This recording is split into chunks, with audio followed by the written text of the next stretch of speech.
All right, how's it going, everyone? It's Nick Atkin here. One Championship News on a Monday night in Hong Kong. I'm back after an eventful week in Bangkok. It always is. 2 shows I attended, one Friday Fights 93 and one Fight Night 27, both dramatic and eventful, to say the least. I'll be giving a full recap of both shows and also discussing some of the latest news, including the announcement tonight while I was in the sauna at the gym. Luckily, someone sent it to me, but I came out of the gym and I came out of the sauna, I was pretty lightheaded, and someone sent me this, Petchtanong versus Ennahachi in Qatar, 171. And I was kind of out of it. I was in there about 40 minutes, doing my weight cut. But yeah, I think I tweeted that it was bantamweight Muay Thai. That's how out of it I was. But yes, it is kickboxing. So I did edit my tweet. If you saw that, I tweeted that it's not Muay Thai. That would be pretty weird if they did that. But that is a big new addition to Qatar on February 20. And we have some other fight news we'll get into as well. But most of all, it is just the recap, the reaction, all the fallout from a big double header of shows once again. I will start probably with one Fight Night 27, and then we'll work our way back to the Friday night. But there was a lot of stuff to get through. And as usual, please leave your comments in the chat. Leave your questions. I'll try to get to them all. We'll see. It is a bit of a later start right now, 11 p.m. here. I wanted to start at 10, but yeah, went to the gym. First time I'm in the gym in weeks. You can probably see the state of me on the interviews I've done. Got pretty out of shape again over Christmas. I've been working pretty hard because I had a couple of jobs, different jobs. Like I had a side project here in Hong Kong, which has kept me very busy, kept me away from the gym. But I'm nearly wrapped up with that, so I'll be hopefully back in the gym a little bit more. And yeah, we're back in the full swing. I'll be here in Hong Kong for a week, and then I'm heading off again back to Bangkok for 170. I'll be flying out on Monday, arriving Monday night. Let's all go again. Tuesday we got more interviews.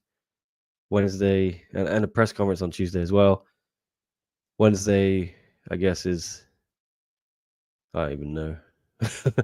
The show's on Friday, so I feel like everything's moved up a day. But yeah, I don't know when weigh-ins will be. Thursday. It's probably Thursday morning, right? So wonder what they do on Wednesday.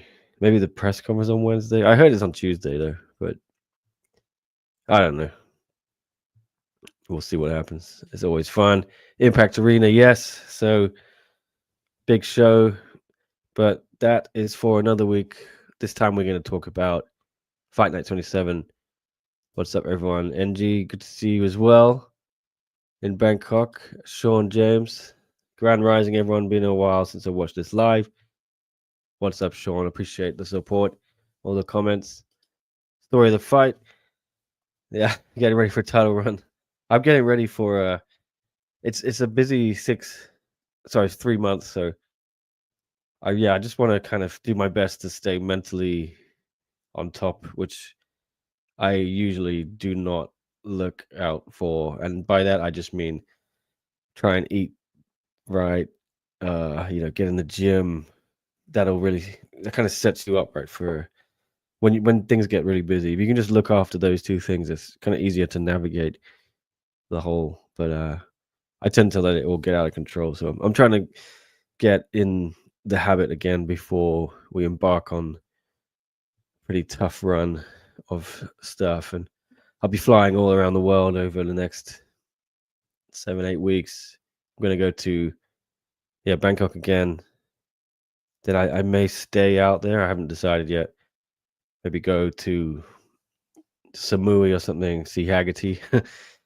I just feel like perhaps seeing some of Thailand. I never really see Thailand. I always just come to Bangkok, do the show, come back. I'd like to go see some of it. I haven't been to maybe Phuket. I haven't been there for 2.5 years or something. That feels crazy saying that. Time flies. And then back to Bangkok for Fight Night 28. Then I'm gonna probably go to Hong Kong for a week. Then I'm going to Qatar. Then I think I'm going to go to London because I didn't go for Christmas, so I go see my mum. And then I'm going to come back to Bangkok. Then I'm going to go home to Hong Kong for a week. Then I'm going to Japan. And I want to get to Japan early to check out Tokyo before fight week. So then might stay in Japan after the show for a bit because I love Japan, love to check it out. Then I come back to Hong Kong end of March or very early April for the Hong Kong Sevens rugby. Yeah, and then I'm sure there's another event pretty soon after that in Bangkok. It is just crazy. Yeah. April 5th, of course it is. Well, that is the same. Is that the same weekend as the Hong Kong Sevens? Jesus. I hope not. That would suck because it's at the new stadium. They built a big new stadium where Coldplay will be doing 4 nights in April. Let me just check the dates here. Not that any of you care. Oh, it says it here. 28th, 30th of March. Okay, that's great. It's like the week before fight night. Awesome. Yep. So then I'll be back in Bangkok. Then on the schedule, it looks like there's a break before this US event on May 24th. Currently, there is a 6-week break. That would be great to just chill and do nothing in Hong Kong. So anyway, been on a bit of a tangent. I'm going to get into the chat. Yeah. Yeah, it was a tough week. I think Saturday I counted, I did like 27 reels on Thursday. I did 27 Instagram reels. God knows Friday. Saturday was just nonstop. Yeah, it was a tough week, but it is what it is. As I said on Story of the Fight show this morning in Hong Kong or last night in US time, I love it. It's privileged to be able to do this. So very happy. If you didn't see that show, go check it out. Story of the Fight. I didn't get any pirate booty. I was quite disappointed by the booty last time. I think I built it up in my head to be better than it was. I'll just get something normal like popcorn. But check out Story of the Fights channel. I was on their show recapping some of the fights from Fight Night 27. I missed Akbar and Tankai, so a little bit late. So I'll start with that today, and I'll do everything. But yeah, we did sort of 4 or 5 fights on there. Check it out. Those guys are great. They also did the UFC show. So if you like your UFC, if you like anything, they cover it all. And brilliant analysis from Will and Ramiro. Taria Retin saying, "What's up, Nick? What's up to you too? When am I moving to Bangkok, NG? Maybe one day. It would make things easier. Yeah. But I still love Hong Kong, and it's a really good place to chill. Dom Lau would tell you the same. In between events, it's still, I think, one of the best places on earth to live. Changed a lot in the last few years, obviously, but that's it. Worldwide traveler, indeed, Sean. The May US event in Denver, I assume. NG. No, I don't know. Actually, I was on when I was leaving the hotel on Sunday morning. I was coming out the breakfast bit, and I ran into Shane Faison, my guy, who was out there with Luke Lisi. We were chatting about this, saying where do we think May is? He seemed to think that December might be in. I think he said Philadelphia, which would be interesting. I never been there. And I said, well, I've heard Hawaii is on the cards as well, so maybe that's going to be in May. And Christian Lee just hinted he signed a contract, so you would obviously want Christian Lee to headline a Hawaii show. There is no other choice. So that maybe we're going to Hawaii in May. Who knows? Lineker was robbed, says Anonymous. Yeah, we'll get into all that. Official Louis says, what's up? Appreciate my members there, Anonymous and Louis. 21 press Tanglaw, bro. Tonglaw. Yeah. Oh, the press conference. Yeah. I'll see you there, Shine. think is that the same hotel, W, whatever it was called? We'll be there. Tenkai versus Akbar rematch in Q3 2026 is going to be sick. We'll get into all this. Right. Yeah, I don't want to hang around too long tonight because it is quite late. So I always say that though, and then I hang around for an hour and a half. But anyway, let's do it. Oh, where is it? Okay, Fight Night 27. I'm going to start with the main event. Maybe not the biggest talking point from the show, but yeah, Tenkai and Akbar Abdullayev was a bit. I was kind of surprised. I thought Akbar would win, and some people were not really giving him enough credit going into this fight. But he, it was a very close first round. But after that, he had his way with Tenkai in every department. Absolutely dominated. I didn't see that coming. And I thought he was just going to cruise his way to a decision, but he really put a stamp on it with the 5th round TKO. But it was, as I say, a bit of a, story of the fight. It's already said, a damp squib, because obviously Akbar did not pass his hydration test on Thursday. So I'm going to try and share some of this footage. So I have a terrible video of the finish. As you can see here, that's really loud. Yes, someone walked right in front of me as soon as the finish happened. It was quite annoying. And then there's a big bald head in the way as well. That is really loud. Just turn it off. Yeah, some bloke just. I don't know why people were walking around in the middle of the. It's not the middle of the main event, but it is during the main event. Yeah, but not my best knockout reel. There it is. But as you can see, still Tenkai Akbar putting an impressive stamp on things. And as I was saying earlier, he, of course, failed to pass his hydration test. Let's see if I can find that video from Friday. There it is. Yes, this was his second attempt. So Akbar came in. I think he was on weight, but he was pretty not too close or not too far of it, but hydration, he was not doing it. And here it is. Because of this, he was ineligible, of course, to win the featherweight MMA title from Tenkai. So it's one of those strange situations, which has happened a couple times in one. I think with Rasulov, Alibeg Rasulov against Oak Rayun, he missed or failed hydration and then couldn't win the interim belt, still won the fight. It's a little bit awkward. Yes, damp squib. It's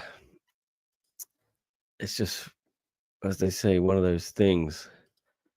And I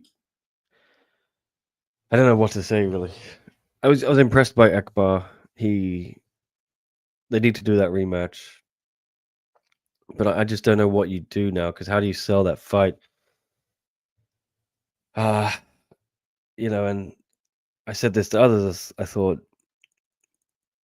Tenkai now as well. You've missed the boat on taking him to China, which is what they should have done, and I don't blame them. Maybe they had. Here's Akbar, by the way. Great quote from him in our post-fight interview, saying the champion has a name, and his name is Akbar, channeling his inner Charles Oliveira. Yeah, so they kind of missed the boat maybe on doing a big event in China with Tenkai as the champion, because you could still do it, right? But is anyone going to come and watch him get beaten up for 5 rounds again by Akbar? I just don't know how that fight goes any differently. I'm not sure what Tenkai can do. Please tell me in the comments if you think it goes any differently than that. But I'm just not sure that Tenkai can do much differently this time. I don't know. I was surprised. He didn't look great. and he's looked very good in most of his fights. Recently, ever since I've kind of been made aware of him, he's always looked very good. He kind of dominated Tan Lee the first time, and then second time was not a great fight. A few yellow cards, but he got a very impressive finish. But he's done very well. He knocked out Kim Jae-ung. For everything I've seen of Tenkai, just been superb, and this was not his best outing, and he looked pretty disheartened afterwards. I imagine he's feeling in a bad place because that was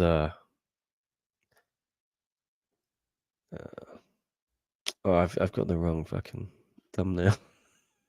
I just seen I forgot to change the text on my thumbnail I used the template from the hydration test. Let me just change that while I try and talk. But yes, in general, I don't see Tenkai changing the outcome of this, and I feel like when they rematch, not if, you can't really do anything else, right? If you won, you've got to do this fight, even though you missed weight. Just the manner of victory, I think you've got to go back to it. Yeah, so when they do that, it feel like it's a matter of time, isn't it? Just waiting for Akbar to come and claim the belt.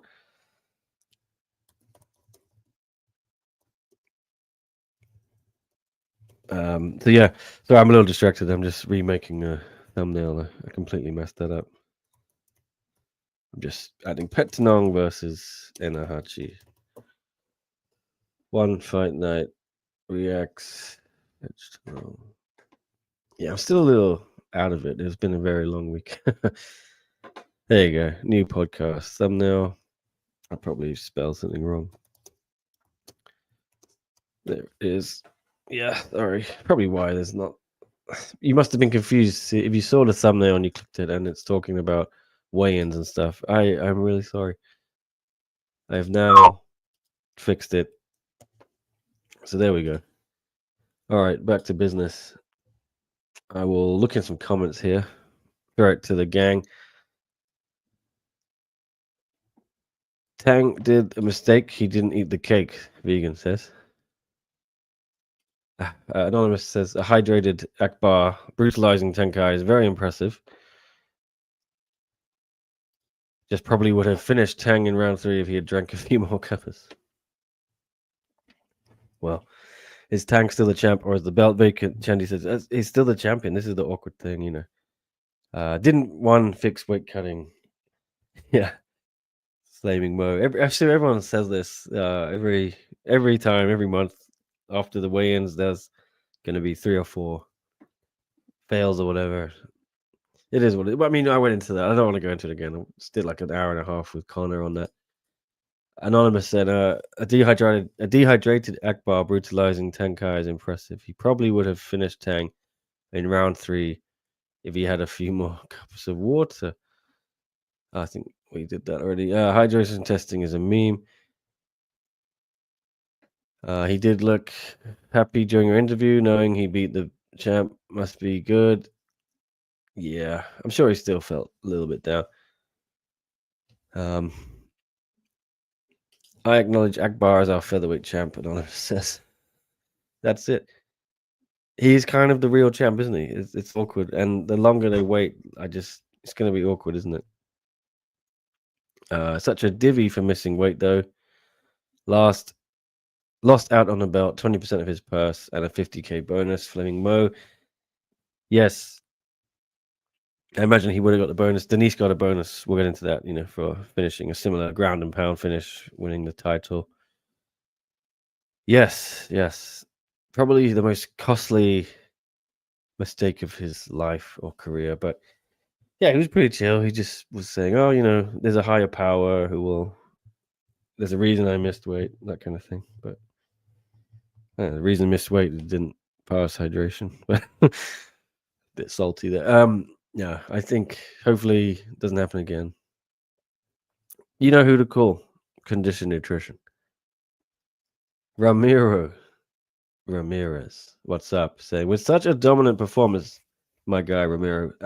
Not sure it would be a different result. He may be able to make small adjustments, so it's not a big beatdown. But Abdullayev will walk away victorious. Hashtag not my champion. Thank you, Ramiro. Of Will and Ramiro fame from Story of the Fight. Will just takes the main account, it seems. So Ramiro had to make a side account. But Will chipping in here saying, you never know. Mentally, it's got to be weird when your belt all of a sudden isn't on the line. Now, he felt him and could go into the rematch completely different. Could be. I'm just going to. For me, it's like. Remember Ong Lan saying and Renier de Ridder? De Ridder, first fight, just, after about a minute, jumped on his back, dragged him down, eventually got an arm in, choked him out. And we'd never seen Ong La dominated like this in his whole time in one. Then they basically booked the rematch on the fly because I think Ong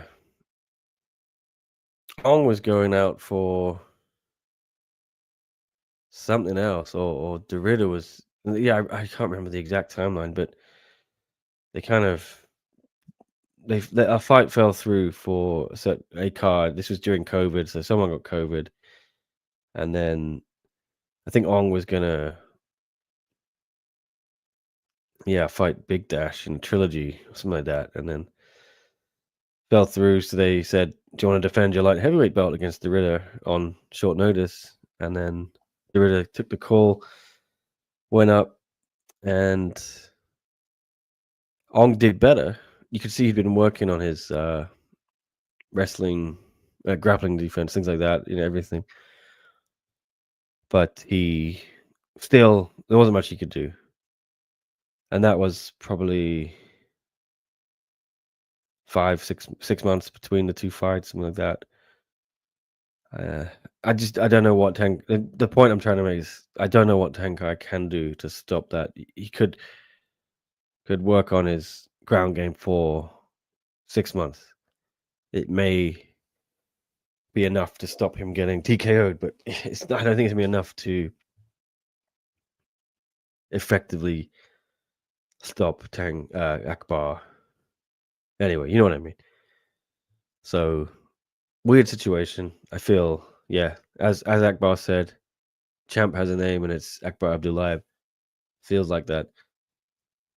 So damn squib indeed. Since Tenkai still has the belt, does he get another hero's welcome back home? Anonymous says, yeah. That's it. They did. The awesome video. Yeah, if you haven't seen it, this Tenkai goes home to his wherever in China, like hometown, and the whole bloody village turns out. The whole town turns out to see him at the airport, and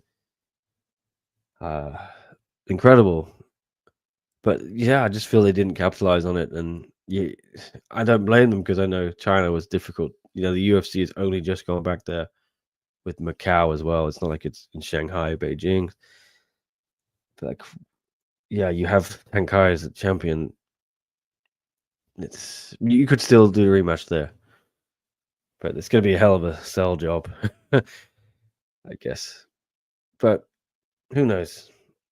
I'm sure people may still buy tickets. I just hope it's in Macau again, close to me, and hop on the ferry. That would be beautiful. Sean James says, give me address the fact this guy tried to suffocate him by covering his mouth and plugging his nose. I didn't see that from where I was sitting, but that sounds brutal. NG saying, Superbond versus Tenkai. It's an interesting fight. They have beef that could be interesting, plus they both won it. Could be in Muay Thai. I didn't know they had beef. It's hard to... I don't know why they would. Yeah, it could be. I feel like if Tenkai loses his belt, then absolutely no way would you ever do that fight. And yeah, that's it. if it's in Muay Thai, it's sort of ridiculously against Tenkai. I think the only interesting thing would be mixed rules. And Super One was up for that. He wanted to do that with Tan Lee a couple of years ago when I interviewed him in Bangtao about that. So I don't think that would happen, NG. I'm not sure I want to see it, but whatever. I don't mind. Connor says, I'm here, didn't get notification, LOL. Yeah, I kind of went live 5 minutes after I created the stream. So I think if there's 20 minutes or more, you'll get a notification. But I just kind of created it and hopped on. So quick, in fact, that I messed up the thumbnail. Again, apologies if you saw a thumbnail with the pictures from Fight Night 27, but referencing the weigh-ins. It has been fixed now, I hope. Yes, it has. Sean James saying, can we... Oh, no, I did that. Oh, he's edited his own thing. That makes sense. Where do you think one would host the rematch, Louis says? It's got to be China. And I think one needs to get back to China. They've got, a China team. So clearly they have an audience there as well, because there's a bunch of staff working out there. They have an office in Shanghai. They have a lot of Chinese fighters, an increasing amount. I think it is still a market they're interested in, and why wouldn't you be? Everyone in the world, every sports property wants to go there. So, why not? Let's do Tenkai versus Akbar in China somewhere. But I think it's going to be a tall order for Tenkai to make any different. All right. Maybe I'll move on. Will bullies me, Ramiro. I can believe that. I know he does. Yeah. Yeah, Ong Lao is going to fight Big Dash. So I got it right, Flaming Mo. Thank you. I was really racking my brain there. That was 2020 March or April, something like that. I remember that, the sudden change. But it was, just crazy. Ong Lao went from being double champ within 6 months, lost both his belts. It's crazy how things can turn,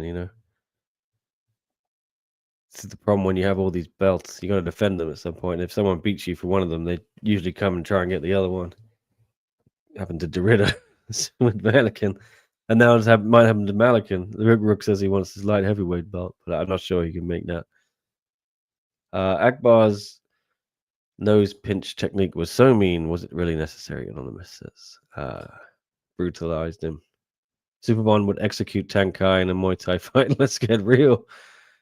Flaming Mo. That's my thoughts exactly. NG on the beef. I didn't know they had beef. Tenkai called out Superbond saying he wanted to fight him. Superbond said he wanted to train MMA and fight Tenkai. Is that beef? I mean, did they get heated or anything? Superbond's a pretty chill guy, but I think Bond is up for the challenge. But like I said, I think he wants a mixed rules thing. It's just not a fair fight in Muay Thai. Sinze PM. Hello, Nick. Hello to you as well. Connor's Corner saying hopefully they can rebook Kai versus Akbar fast. Tony Valley asking update on DiBella versus Same. Is it happening? Japan. Ooh. I understand. Yeah, it's kind of in the works. I mean, both guys have basically confirmed it on social media, right? So just trying to be careful with what I say. I would say it's a good bet, Tony, that you'll see that fight. In terms of where it is, it could be Japan. Definitely could be Japan. It could be Qatar. I would like to see it in Japan personally. I think it fits there, but Sam A, obviously his big market is Thailand. They obviously have a lot of fights already booked for Japan title fights. So do you need another one? I think it's great because why not just go all out? But I could see the scenario where they maybe hold it back for April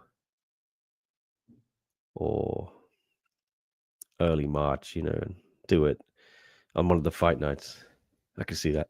But I think DiBella, I don't think their team want to fight in Thailand against Samay because they are still a little bit frustrated about the Prajanchai fight and the result of that. So I think they would push for it to happen outside of Thailand, even though it will be the same judges, I think. But I think they feel there won't be the same pressure, perhaps, on judges as there may be in Thailand when a Thai is fighting. Who knows? But I would say Japan may be a good bet, but I don't know anything official. Okay. Myanmar fans, what's up? Everyone in the house, my Facebook followers. Yeah. If you haven't followed my Facebook, please do. It's been like 60,000, which is weird.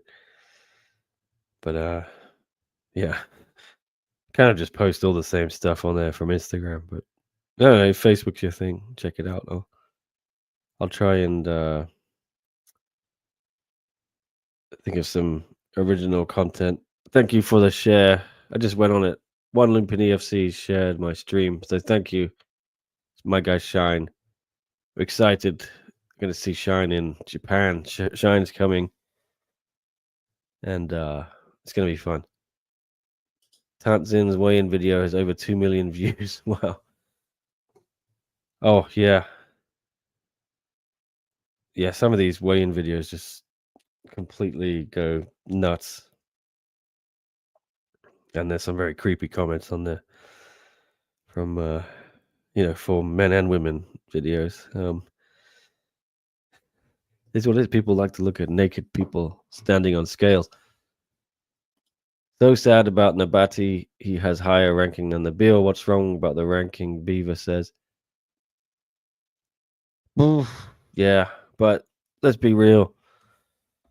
You got a stadium show in Thailand, which is very important. You lose Superlek, who is one of your biggest stars, maybe the biggest star on the show. You need a new co-main event for a title. You don't want people to start selling their tickets or not showing up, etc. You want people not to tune in and watch in Thailand. So what do you do? Do you book Cameron Nabati, who great fighter, incredible, doing amazing things, higher rank than the Beal, against Nico Carrillo? Because you have to give Nico it because he's already half of the fight. He's not injured. Or do you give it to another Thai star? Obviously, you gotta. I see why they did it. It's just common sense. You go with the big Thai name. Yeah, his ranking's lower, but they need to protect that local interest in this matchup and this event. So it really sucks for Cameron. I hope they do him a solid, give him a good opponent and a good opportunity. I'm sure they will. I've heard a few things actually today which threw me off a little bit about him. And I'm not sure if they're true, but if they are, then it's very interesting, and you can expect a huge shakeup to a couple of things to be announced quite soon. But I don't. That's totally. I just think it's a rumor at this point. Like I haven't seen any non-official source, shall I say. B Navarro saying, "Let's go with the Denise and Eliana fight." Yeah, sorry, I've been a bit of a tangent here. Let me get back on the recap. I see everyone commenting and appreciate it, but I should do my recap, or I'll be here all night. Y'all can debate amongst yourselves. Right, back on screen, and then I'll do Denise now because it was a title fight, and I do think it should have been. I think it should have been the main event actually, and I explained that on the previews, but after the weigh-in, because there is actually a title on the line, and you had the stamp. thing. But anyway, so I'll come back to Lineker and Kulabdam. Yes, Denise Zamboanga became the first female Philippines MMA world champ. Defeated Aliona Rasahina, second round TKO. Very impressive finish for Denise. She looked very good. I'm gonna give her all her props, all her flowers. It was an emotional moment. I know how hard she's worked for this. She has seen, I think I figured out earlier on Story of the Fight show, not one, not two, not three, not four, 5 title opportunities slip through her fingers. First in 2020, Angela Lee gets pregnant. Second, she's in the Grand Prix to then determine Lee's challenger, and she lost a controversial decision to Ham So-hee in the quarterfinals, which I'm not sure if it was. I mean, at the time, it was controversial, but I wouldn't say it's a robbery or anything. And then she had the title fight locked up for March in Qatar last year with Stamp, and that got moved to June. Then Stamp got injured. Then she had this interim fight booked for October, and then she got injured, I think. So, yeah, 5 times she's had the belt within touching distance, sort of, and it's all gone up in smoke. So, a lot of emotional release for Denise. I'll try and find my video of it. Not the best, but here it is. If you like, you can see these all on my Instagram, obviously, if you haven't already. But if you like another angle, another aspect, I was not too far away from the action. There you can see a bit of ground and pound. Herb eventually steps in about 3 seconds, I think, before the end of the second round. Fritz and Drex rush in to celebrate her brother and husband. Very well deserved. I had a tear in my eye. I won't lie. Just because I've known Denise, for 5 or 6 years now. I know how hard she worked for this, and she's a good, honest person. She's fun. She's interesting. She's talented, She deserved this opportunity. She took it with both hands. Yes, very emotional, as you can see on screen. She's about crying for about a minute. It's very loud in there.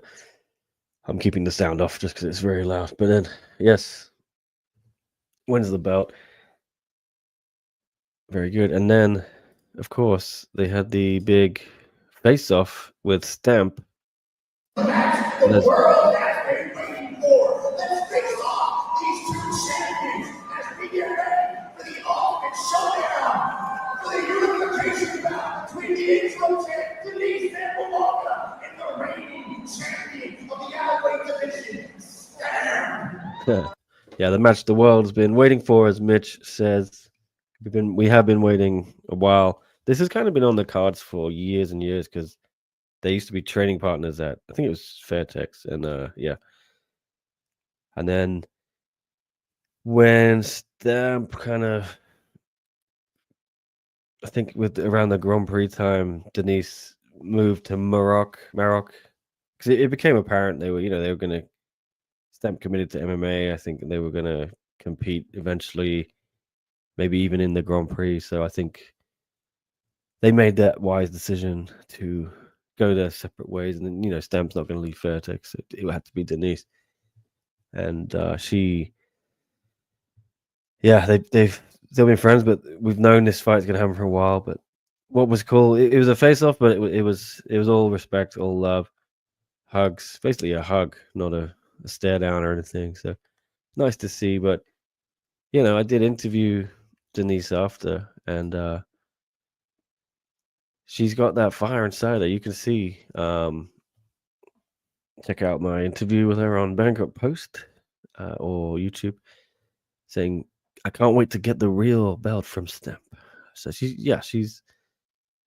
it's friendly, but there's a healthy rivalry there. This fight's going to be great. We've been waiting to see it for a while. What do you think? How do you think it goes, guys? And where do you think it goes? I think it will be. I was saying on Story of the Fight show this. There's a card in July. I think it may land on there. I can't really say where that is, but I think that would be perfect for it. I think it'd be good to have neutral territory, seeing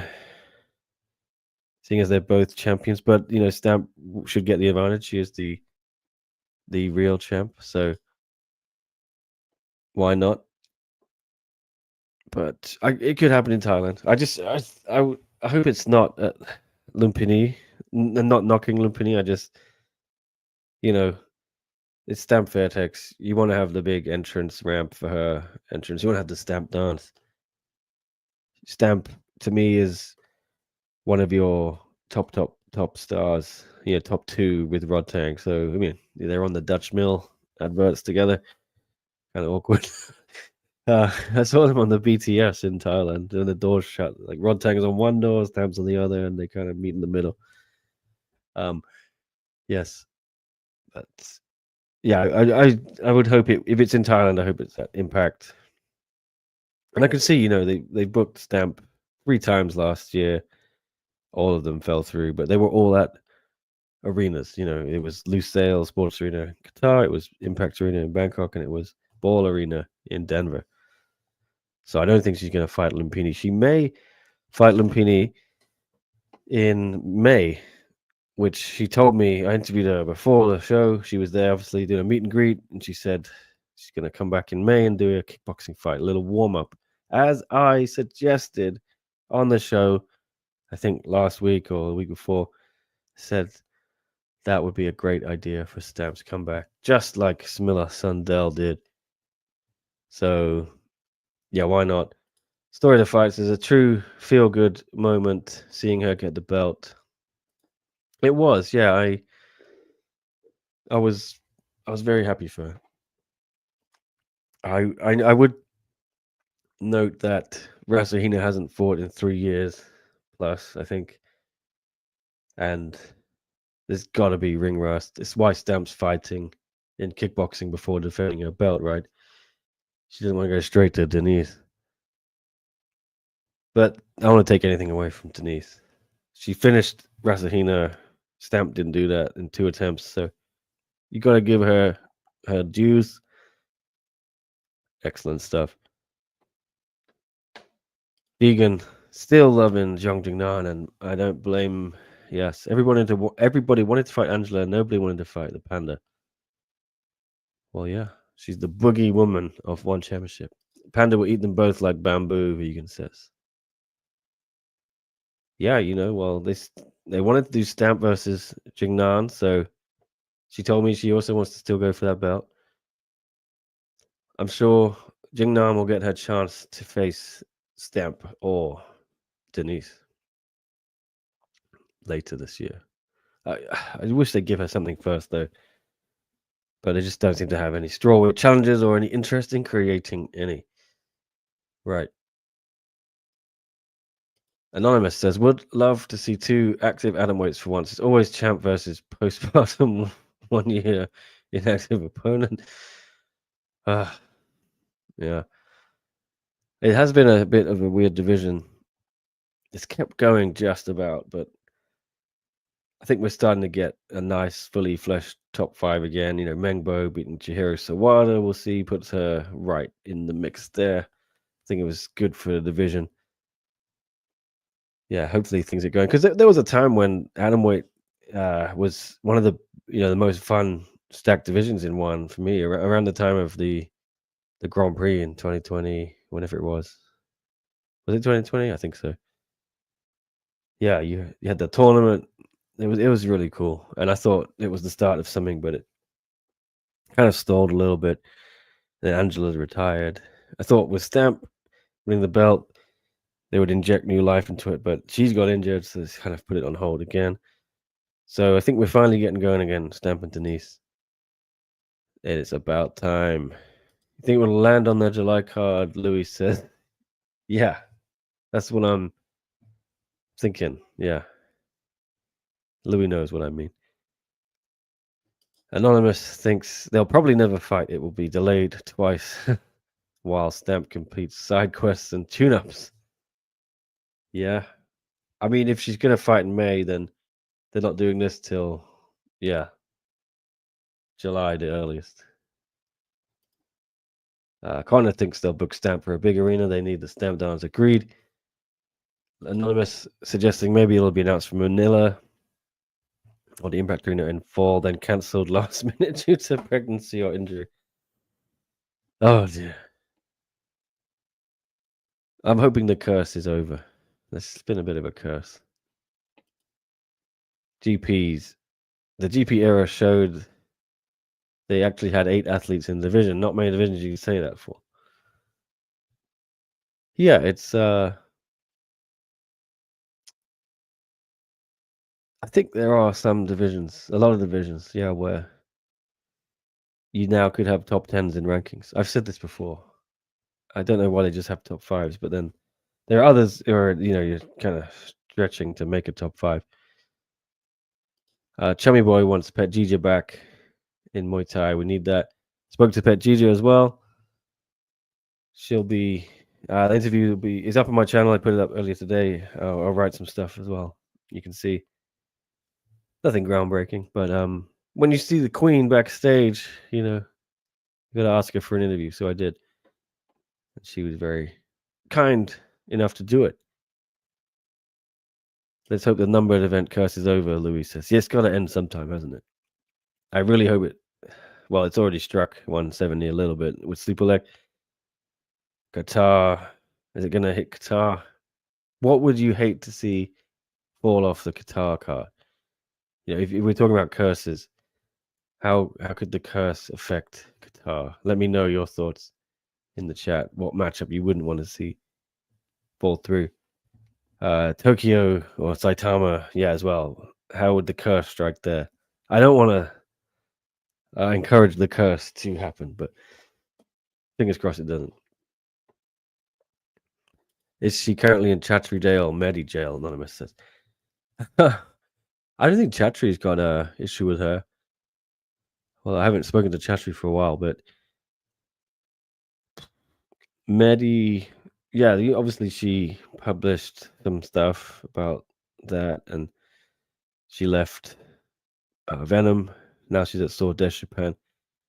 I was genuinely thinking about this today. It may just be a case of when you switch gyms in Thailand, there is kind of a 6-month no compete thing where you can't fight. I know that happened, I think, to Ellis Barboza when he moved from Fairtex to Venom. So maybe that's just it. And when did she last compete? I don't know. I guess it's effective for from when you leave. And when did that all go down? Around about September, wasn't it? I was in Denver, I think. So maybe she's just waiting for that to be up in February. I think she'll fight in March. I think she'll fight Alicia Rodriguez in March, probably on the fight night at Lumpinee, because they'll need some fights to headline those cards, because everything's obviously going into Japan and Qatar. So they'll still need to hold something back for fight night 29 and fight night 30. So I fully expect that to land on one of those at Lumpinee Stadium. Yes. Official Louis, can you imagine Takeo versus Rodtang falls off? Doesn't matter how Stack 1 wants to make the card, it would lose so much hype. Yeah, I think unless one of them breaks their leg or something, they just got to push this through and suck it up and go out there and fight. But wrap them up in cotton wool. Don't even think about doing anything too crazy before the fight. Medizatu said in the Gong podcast that the carry takes $1 million. Is it real? Dick his ass. I mean, could be. He is a superstar. I thought he was like 100,000 or something, but that's a lot more. Million. But he's probably worth it for the amount of eyes he brings, and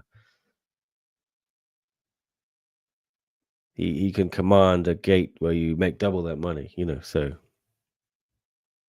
I wouldn't be out of the realm of possibility. Would love to see Petchtanong versus Rodriguez. Tony Valley says, yeah, I agree. Will a wild Chatri appear for 170? Haven't seen him since Denver, Connor says. Yeah, I think for sure he'll be at 170. I mean, Big Russ Crowe's there. They're filming stuff for this film, The Beast in Me. Of course, Chatri's going to be in the film, so he'll be there.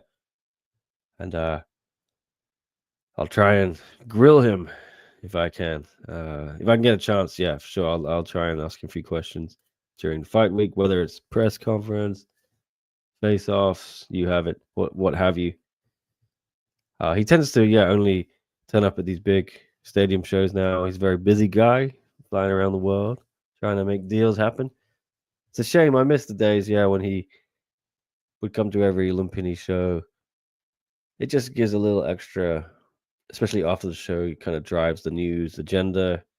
He'll always say some cool stuff, and you can get a few news lines out of him. It's the problem that these shows are awesome, but then they end and there's nothing like newsworthy really after, unless something really crazy happens. But Beaver Happy says, can't wait to see one in UK. So many great UK fighters, why not? Yeah, I was saying before recently, Liam Harrison's coming back. All signs perhaps point to a UK show. If Takara versus Rodtang falls through, they have to put Superlek and Carrillo in the bill. Winner in the main event, DeBella Samé, says Tony Valley.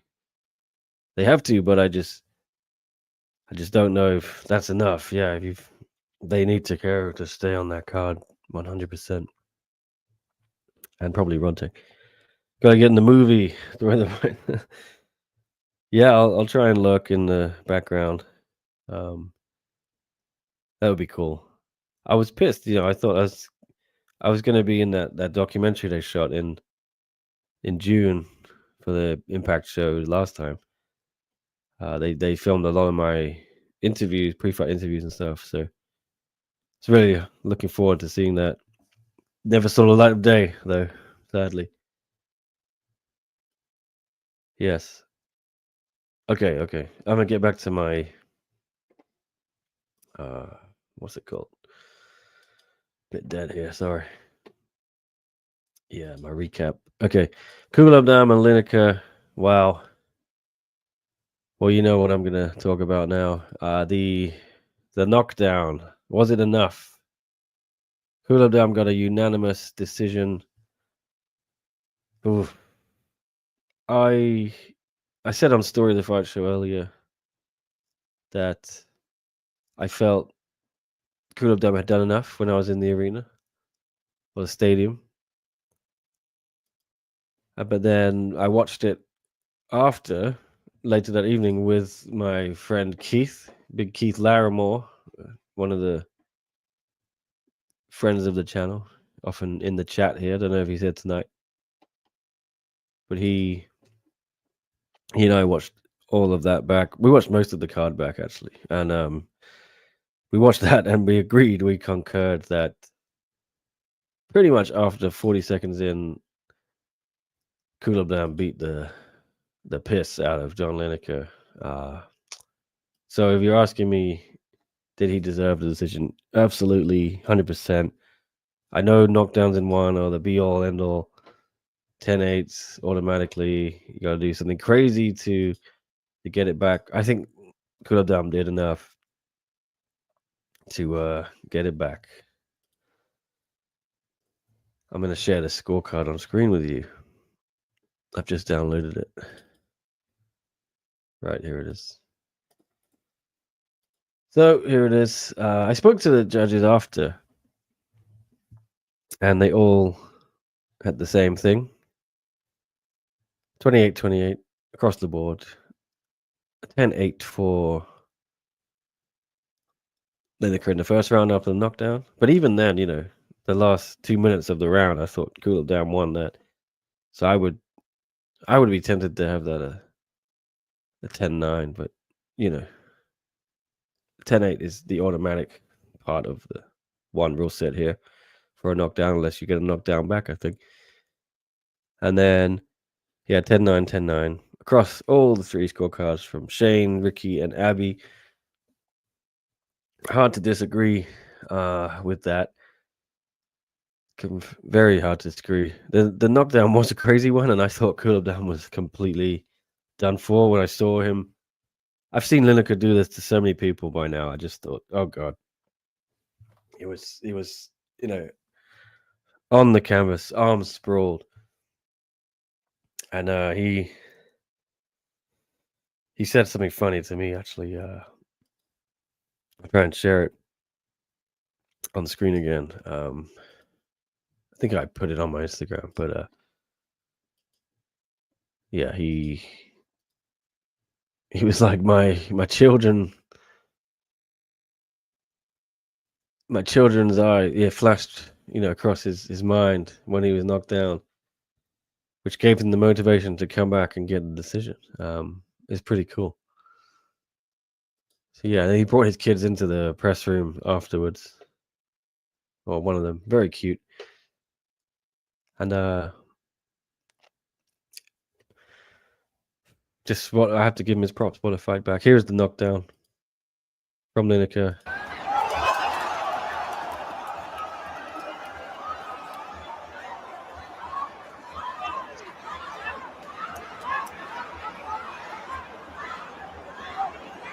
Yeah, when I saw that, I just thought, oh dear.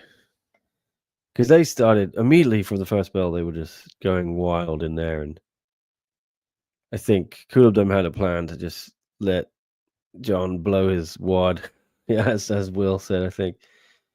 And then he did that. And once John had kind of emptied the tank, Kulabdam just picked him apart. 8 limbs versus 2, as we were saying.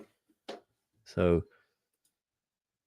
I got no complaints with the decision, and I know it caused a lot of debate on the internet, as always. I don't think it's a robbery. I don't even think it's a win. There's no controversy for me. Paul Real says agreed with the decision, but pretty weird seeing this happening in one. Could have damn beat his ass. Flaming Rose says deserved the win. Yeah. Lineker should have grabbed the mic and went on a Christian Lee style rant, Anonymous said. Yeah, he was unhappy. I saw him kind of around the hotel. He was saying, wrong decision. Connor's Corner. Yeah, we'll get into that if we have time. But Ondash was the night before, right? And his arm got smashed up. Got a lucky knockdown on Kongchai to get the decision. Ondash's body was brutalized. The fans weren't happy, yeah. I think Ondash deserved it just about. We rewatched that as well. First round's close, but I could see you giving it to him. And then second knockdown, I think it was lucky. He caught him. You could maybe point to Kongchai being a little naive for that, but Kongchai smashed his arm up in the third round with all those kicks. But the first round, Ondash caught every single one of those kicks. So I don't see how you can give it to Kongchai that first round. But the kicks were landing badly in the third round. So I haven't seen the scorecard. I can imagine it being,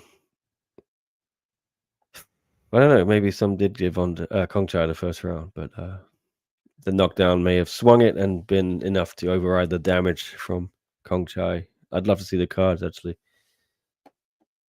Anonymous says, Kulabdam, well, talking about it, I'll show you I had a video of that too. Here's the knockdown.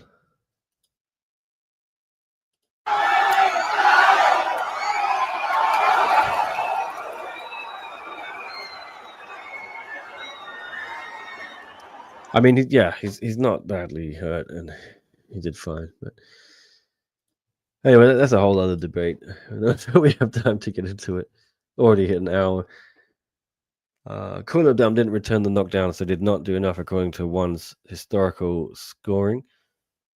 If he could land something back, Lineker might have taken it. Chummy Boy says, we need a rematch, Tony Valley says. I mean, yeah, I wouldn't mind seeing him do it again, but I just not sure what Lineker would do differently. Story of the Fight says, I hope this sets a new precedent moving forward. One knockdown shouldn't always get you a win if you get outclassed for the rest of the fight.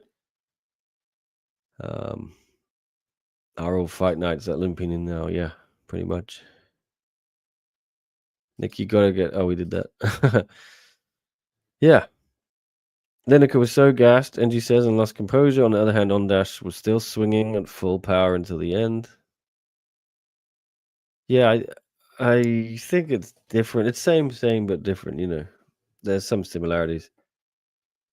Take it to the board. Yeah, Christian Lee style.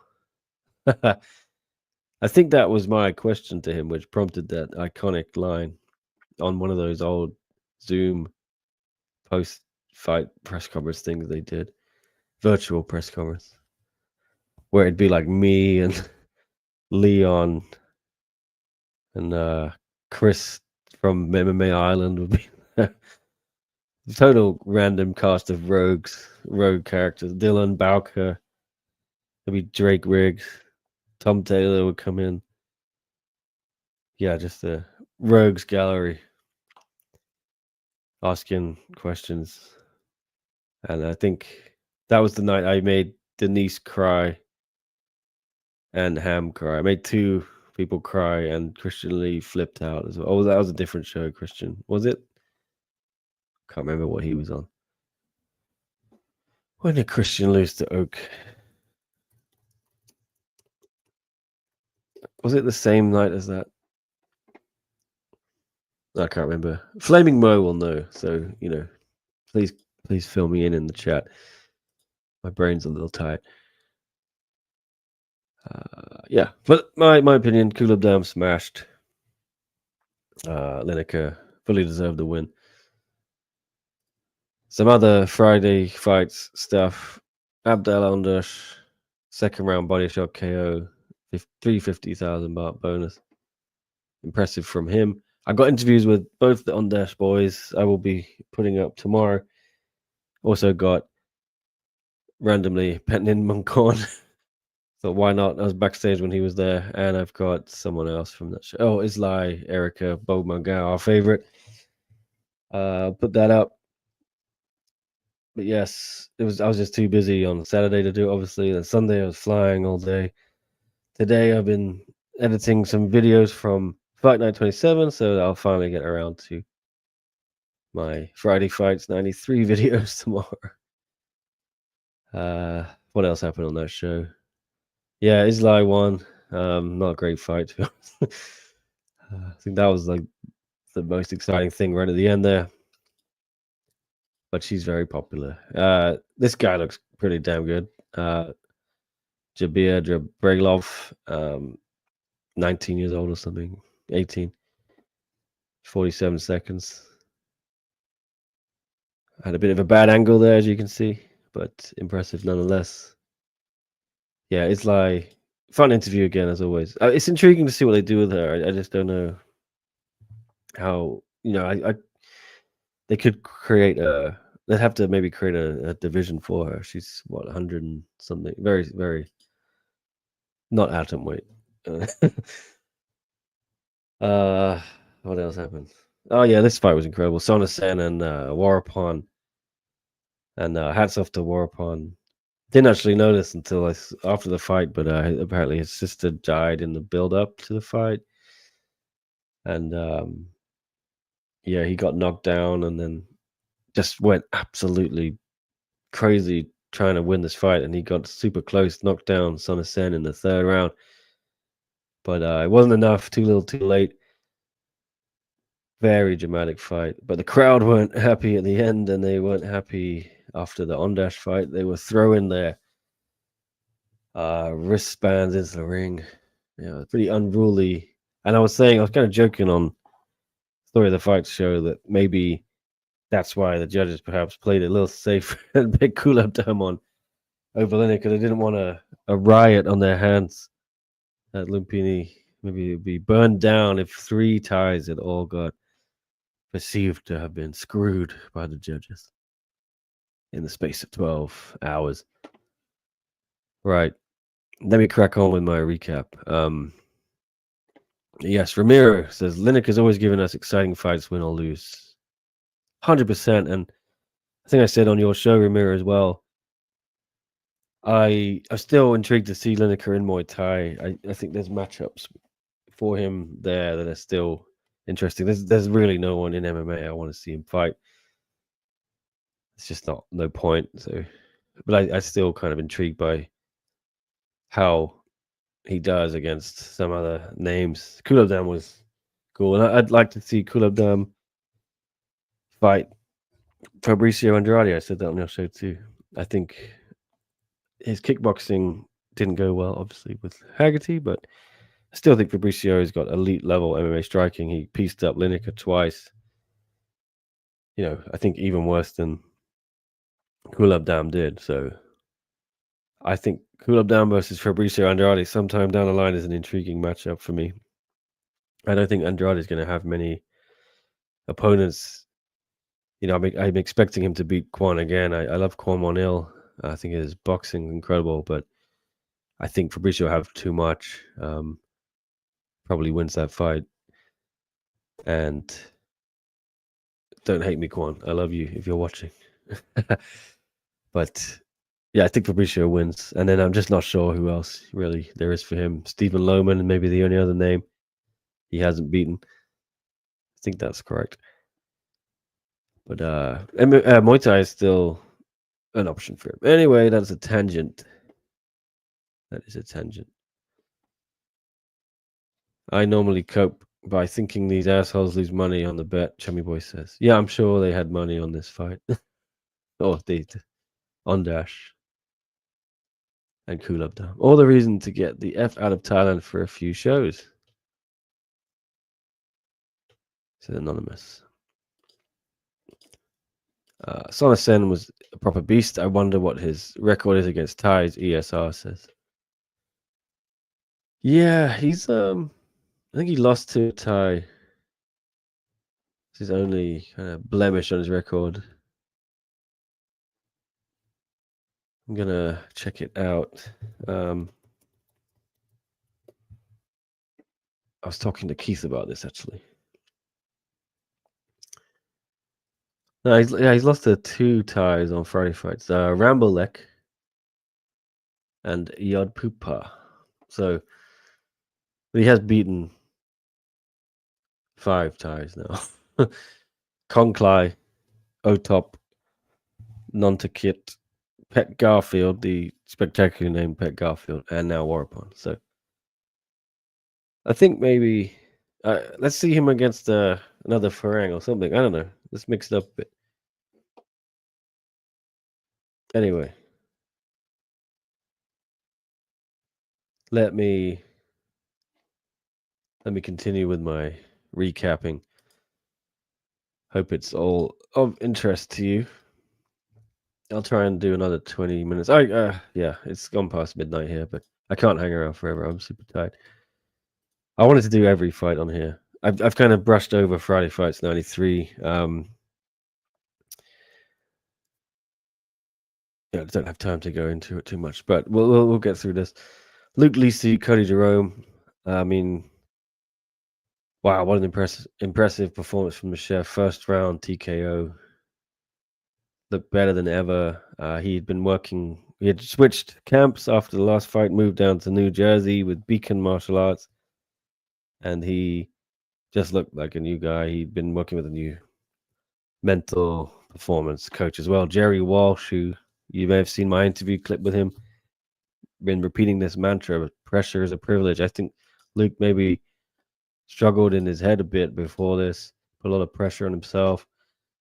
Just looked totally free this time, and I'll show you the finish. It was to the body. He told me he'd been working on that everyone he said had felt that kick in the gym. Shout out Juliano.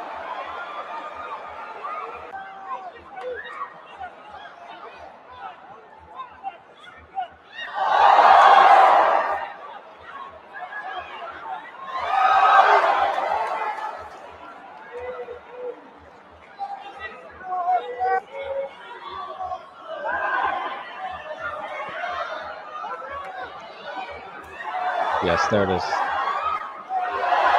Olivier steps in. Luke does his chef thing. Very impressive from Luke Lisi. I'll leave it running in the background. But yeah, I was saying shout out to Shot by FNT, aka Giuliano, with the footage. Yeah, he was on knockout duty for me the whole show, and I think we only got two or three finishes the whole event. There was only 9 fights. But how many finishes were there? Denise, Tankai, and this, I think. I'm gonna double check that. Oh, you had Enk Orgil, the Tormentor, which we'll get into as well. But yeah, maybe Giuliano will. He's got footage of the other stuff. I might upload it later this week for different angles. But I was just kind of crushing out stuff on my phone as well. So hopefully we can make use of that stuff. Anyway, yeah, impressive from Luke. Really big win for him. Hopefully gets him over a lot of his mental hurdles, and now he cements his place in the top 5. I don't think people will be calling him out so easily anymore. But yes, well done to Luke. Very nice dude. So is Cody. I have to say, I met him for the first time this week or last week. He's very chill, very, very respectful. I think he did miss hydration, so he needs to figure that side of it out. I think his body was weakened by the weight cut as well, and I heard him kind of talking about potentially going up to a division to lightweight. So I'm just not sure if he's big enough for that division. There's some monsters there for sure. Yes. What's our prediction on the Beal Nico fight? ESR says I won't get into it too much. Maybe next week, but I think put me on blast here. I can see Nabil just doing a Nabil on Nico and frustrating him for 5 rounds, keeping him using the range, just frustrating him, eking out a decision. I can see it. Everyone thinks Nico will have enough to kind of close the distance though, and land something. So that's the intrigue of the fight. Yeah, but if you want a prediction from me, I think this is probably, it's weird to say, but I feel like Nico would have a better chance against Superlek. Do you know what I mean? I'm not saying Superlek's better than Nabil, but Nabil is a super awkward fight, and Nico's only had a few weeks to prepare for it, so he would have been game planning for Superlek for months now, and then that's gone. So I'm not saying at all Superlek is easier than Nabil. I just mean it's probably now a tougher fight for Nico, if that makes sense.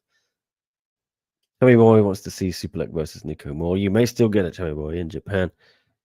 NG, I agree with you, but if Nabil makes a mistake, Nico will make him pay for it.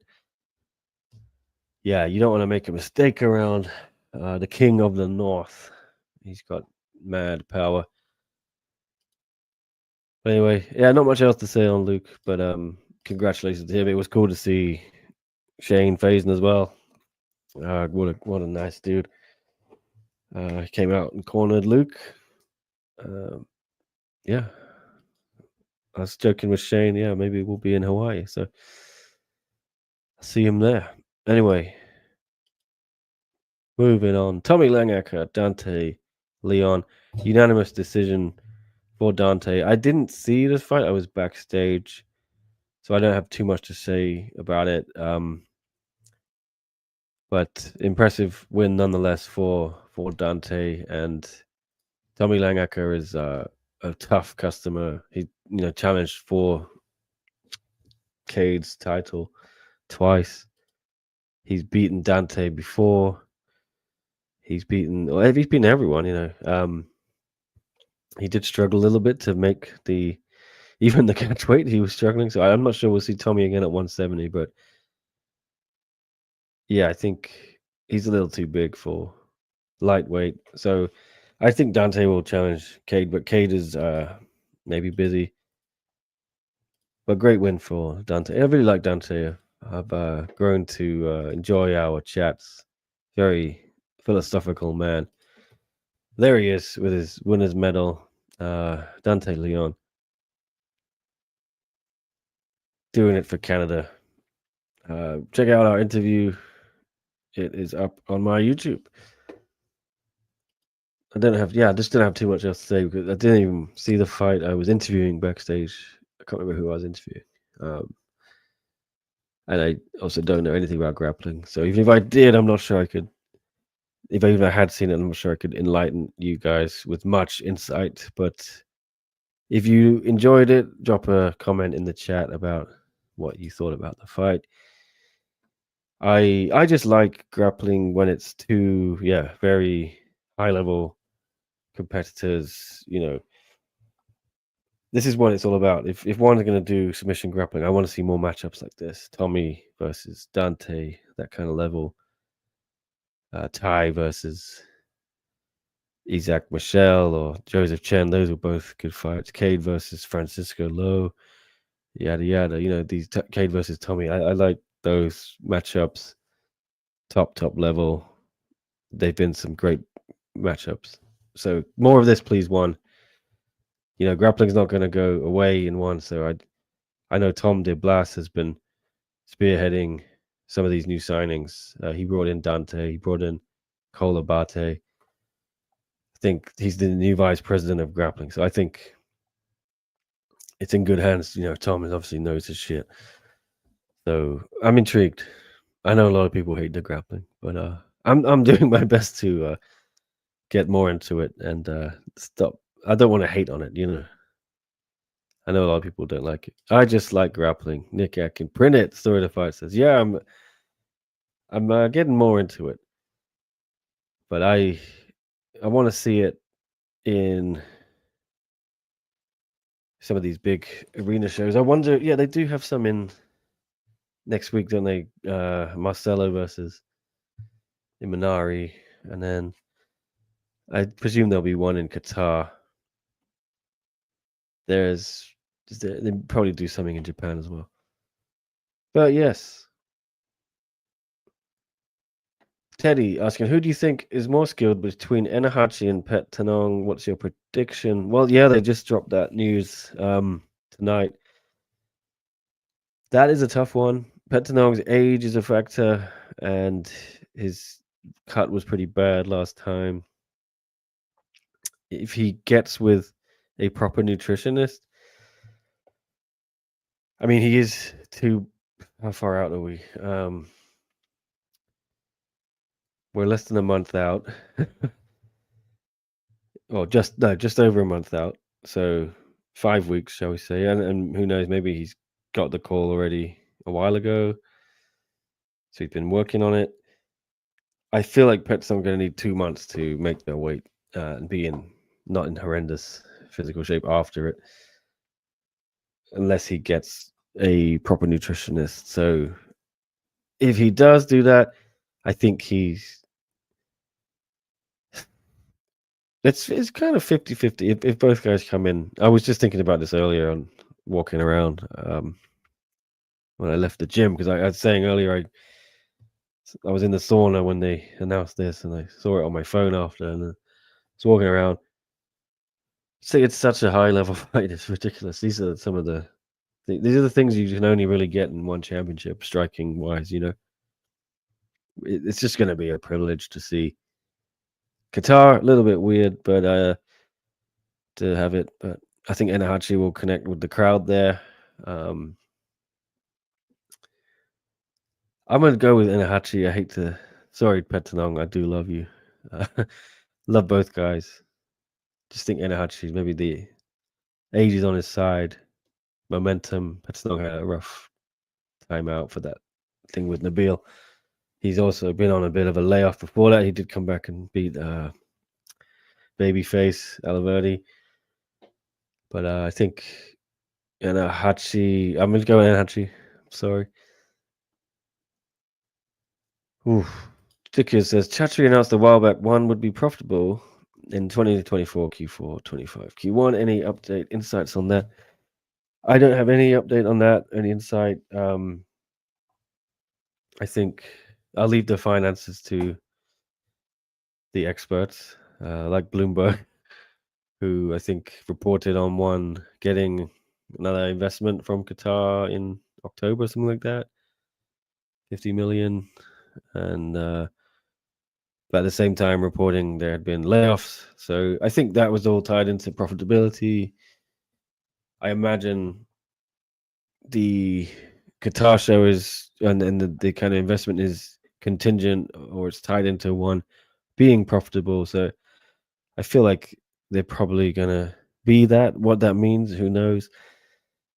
Whether being profitable means they've had to strip back a lot, who knows? But I think it can only be a good thing to be profitable, and I think some of the excess has been trimmed. I never really understood one esports. It seems like that's gone now, and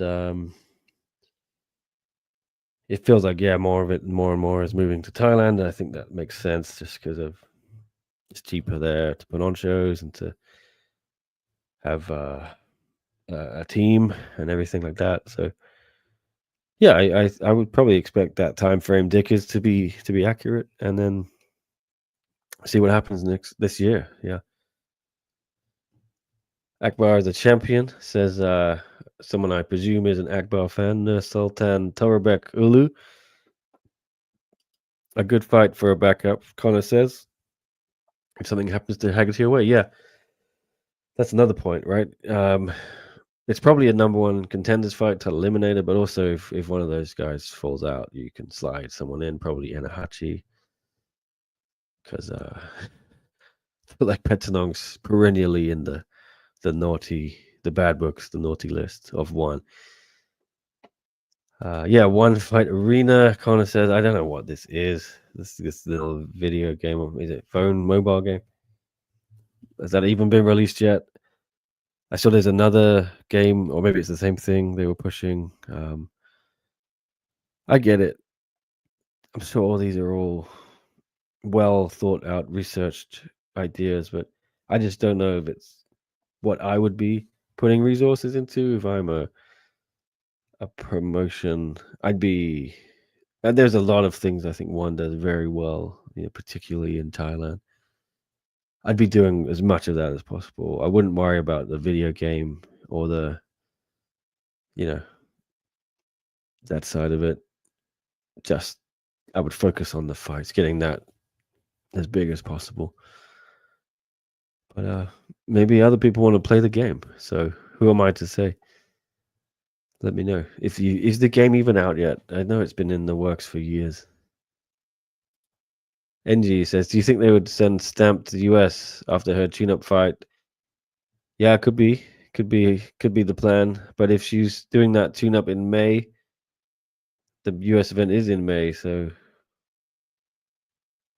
maybe the tune-up is in the US. Who knows? Right. Finish this recap. Tatsumitsu Wada against Sanjar Zakharov. Not the best fight. Sanjar did enough. Yeah, unanimous decision.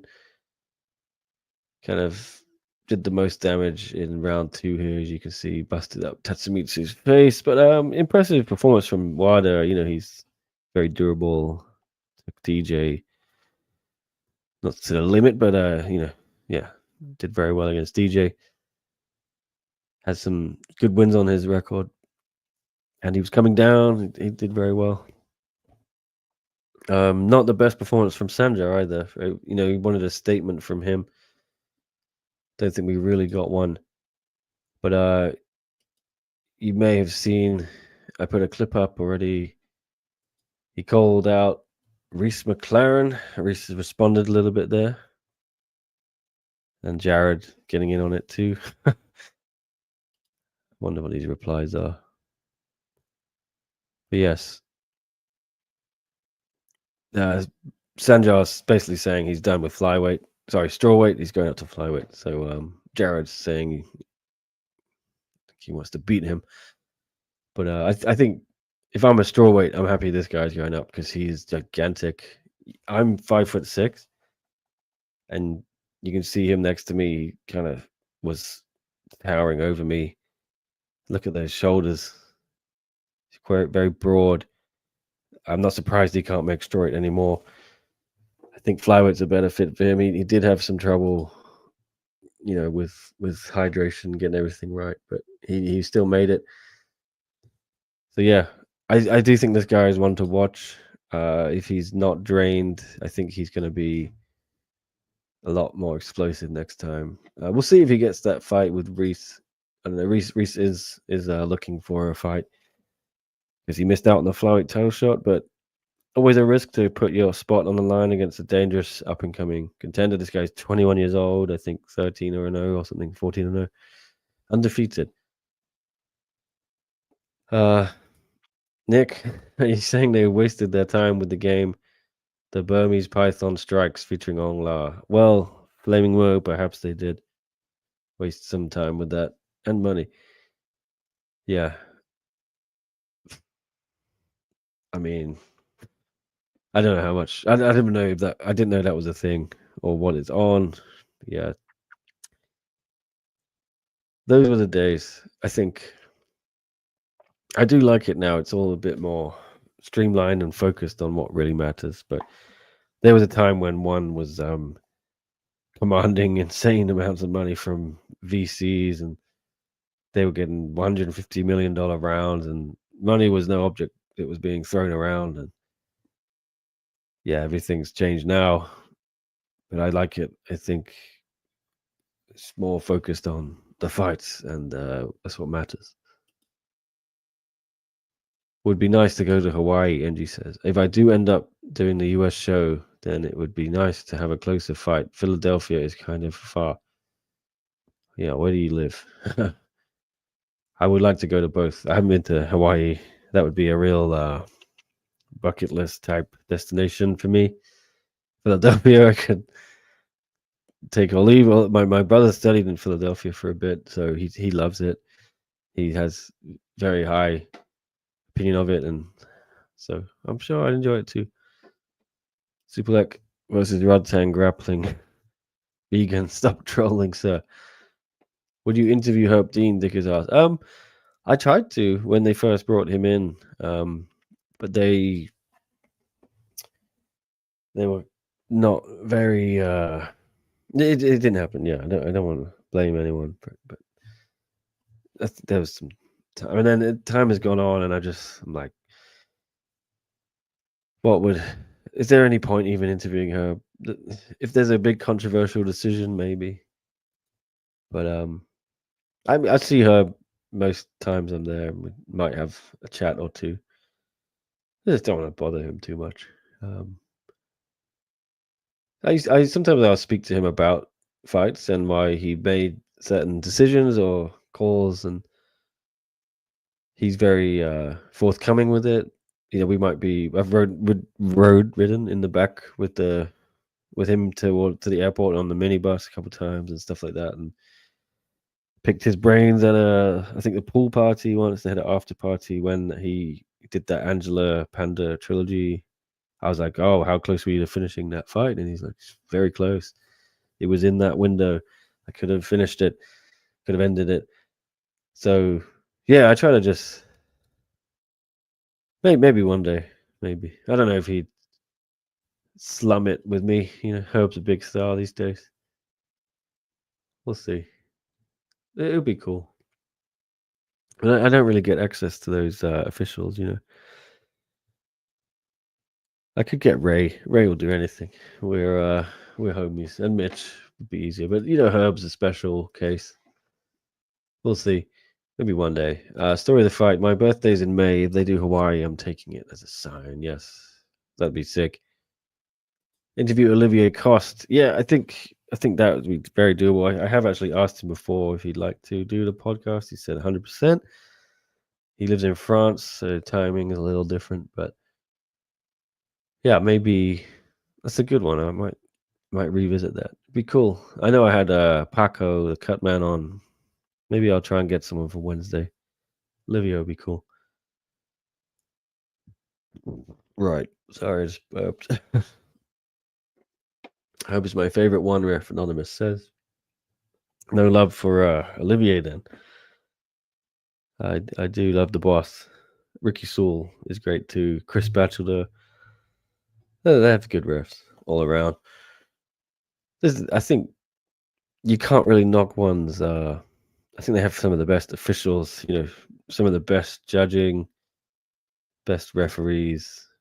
There's very few times where I'm left thinking, "Oh my god, that was crazy." Like I don't watch the UFC too much these days, but I still see a lot of it over my timeline on Twitter, things like that. And I saw there was some horrendous early call by one of the refs in a fight with Chris Curtis, and yeah, I can't remember the last time I saw something in one where I just thought, "Oh my god, that's ridiculous! How have you let that happen?" Maybe the Akram Hamidi KO, the ref there shouldn't have let that carry on after the first knockdown. I can't remember the last absolutely crazy thing. Maybe Petchtanong and Akimoto, one judge gave it to Akimoto. I think. Yeah, that was weird. Yes. Because it'd be interesting to ask him about global rules versus unified rules. Yeah, I think I have asked him about that. But Herb. It's like he has a thing where he says, "Oh yeah," and then he just asks like, "What do you think about it?" He likes to flip it onto you, which is cool because he wants your opinion. I can't remember what he said. Anyway, I'm in New Jersey, so that Philly card could be interesting, says Sean. Paco was a fun guest, Anonymous says. A lot of good stories. Yeah, he is. Cool dude. UFC just had 2 terrible stoppages this weekend. Doesn't happen nearly as often in one. Story to Fight says, I agree. I think they have very good officials. And all across the board. The whole official team, I know a lot of them, but I think they're very professional. And they're good people, and they don't drop clangers, Where can I find the Superlek interview with you and Tristan? Shandy says, good question. No, that was on Sportskeeda. Sportskeeda MMA Originals.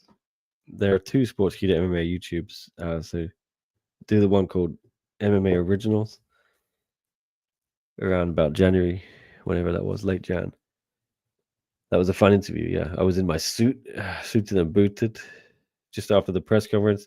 Poor old Superlek just wanted to go and eat and drink asahi, and he stayed behind 5 extra minutes while they were unpacking the setup for the press conference. What a nice dude. Yes, let me finish my recap.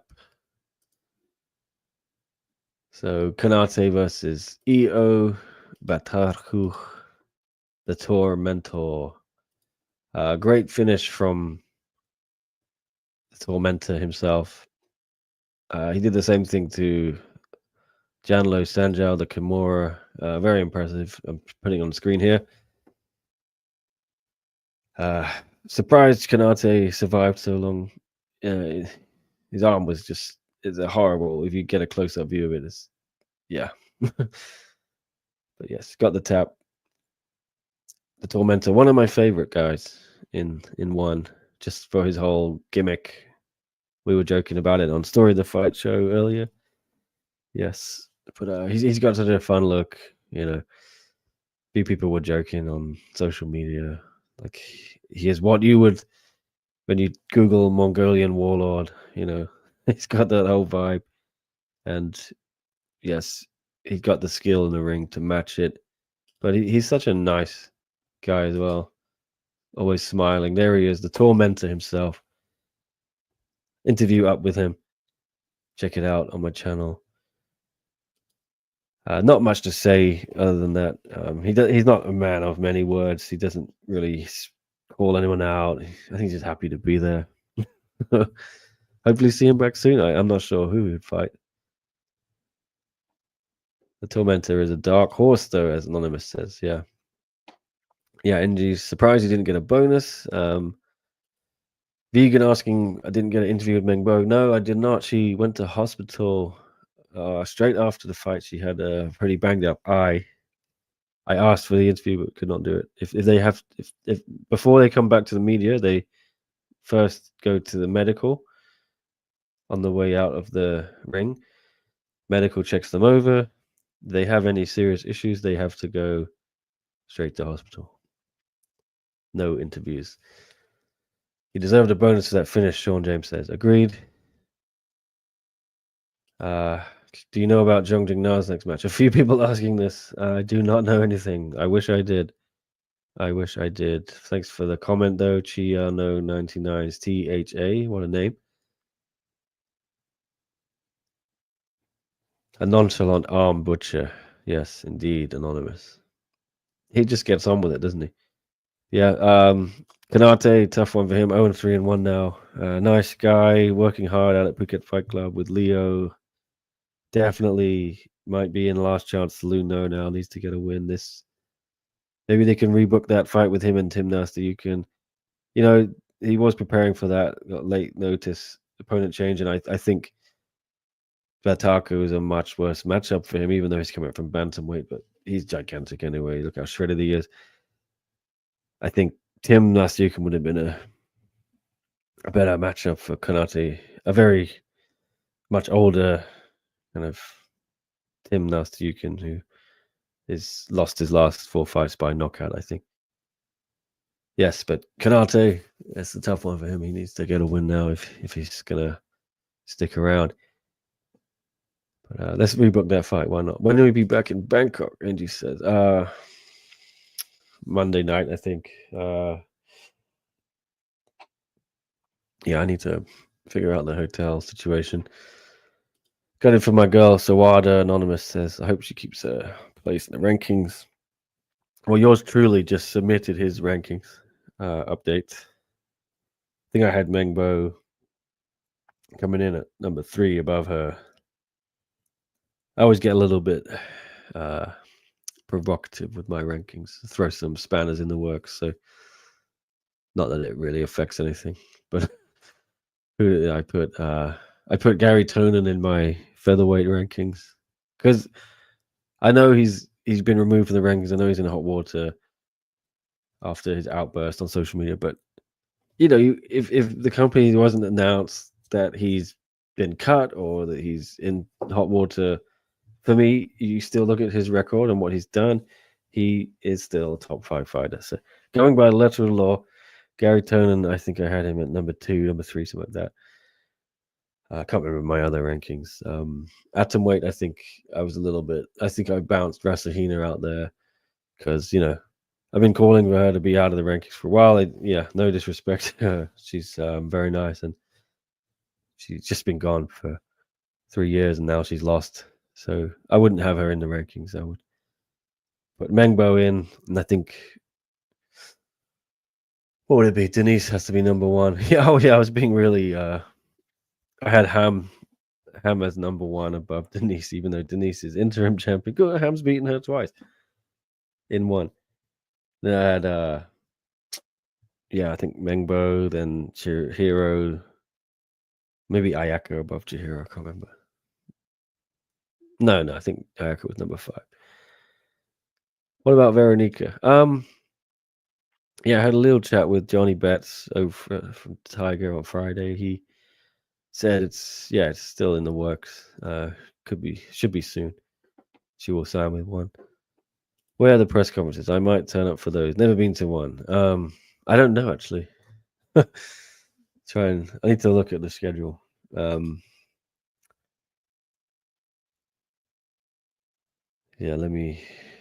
Brain's a bit dead.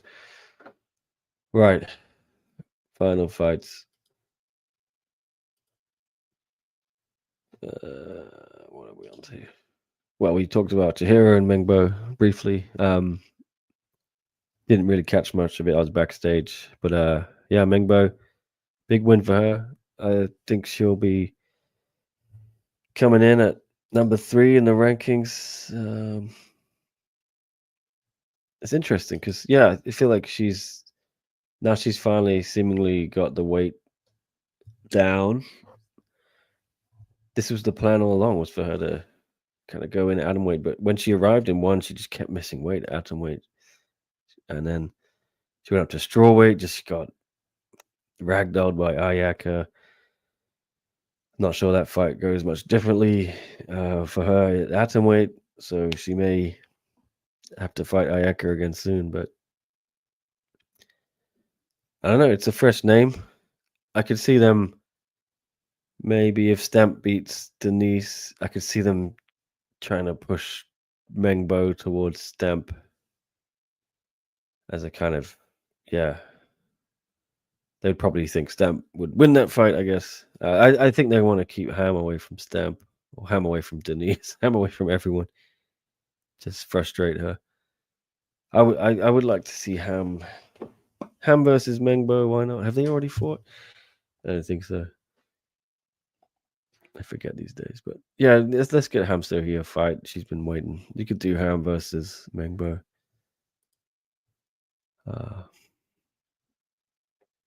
Superlek, yeah.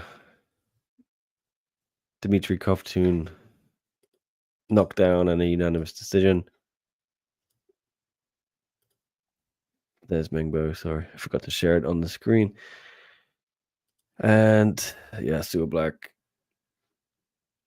It was a good knockdown from the clinch and elbow, which I was surprised to see. You don't normally see a Russian knock down a Thai from the clinch like that. Yeah, Dmitry is very good performance. But I looked at Superlek and I just feel like he's definitely in his head a bit. It's tough time slot, the 7 a.m. thing, but Dmitry had to do it too. I think Dimitri's done it before. I'm not sure Superlek's had a morning opening fight like that, but it ain't easy. But I think Superlek, yeah, it's definitely a tough spot now. He needs to go away, maybe back down to Friday fights, regain his confidence and some form. I think he's feeling a little sorry for himself, which is understandable. 3 losses on the road now. Dmitry Kovtun back in the win column. I don't know what you do with him next. But yeah. It was Nuntachai, was it he lost to?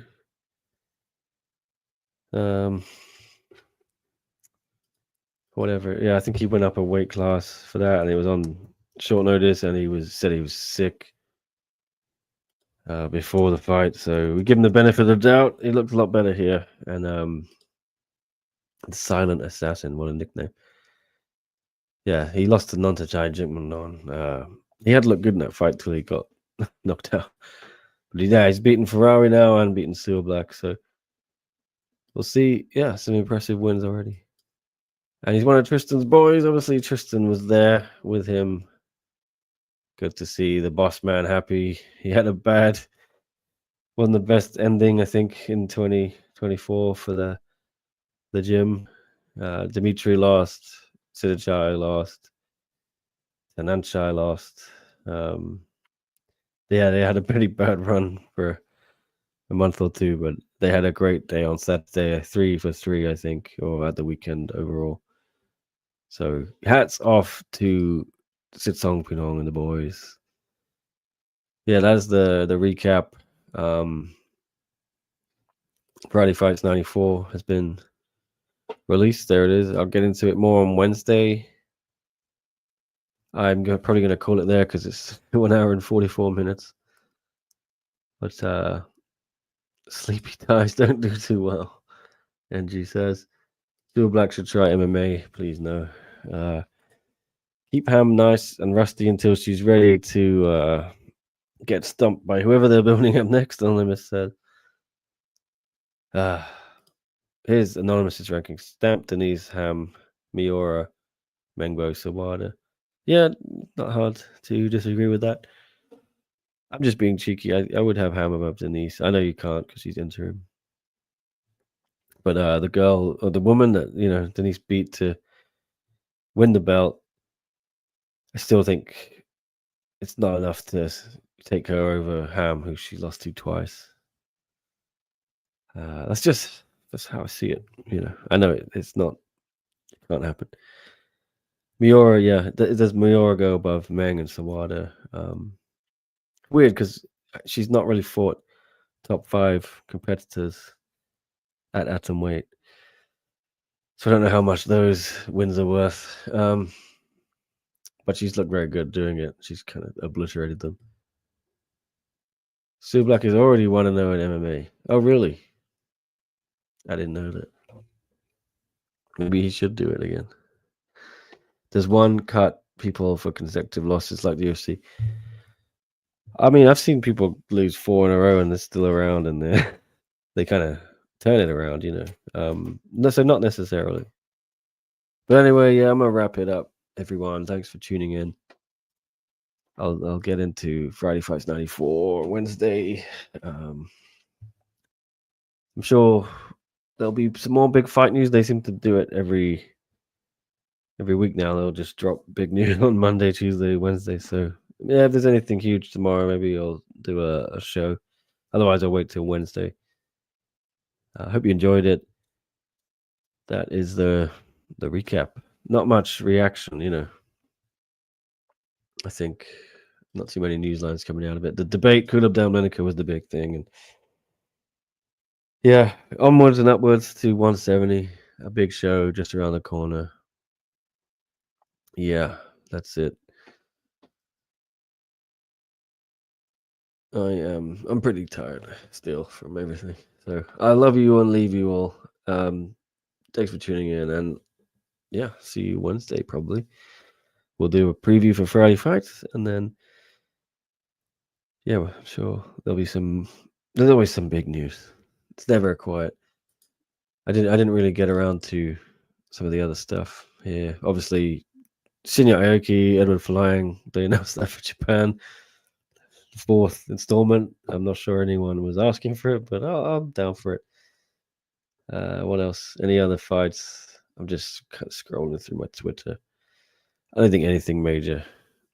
But Sinsumet and now's that Trujillo they announced. Yeah, we already covered that on the weigh-in show. Anyway, so that's it.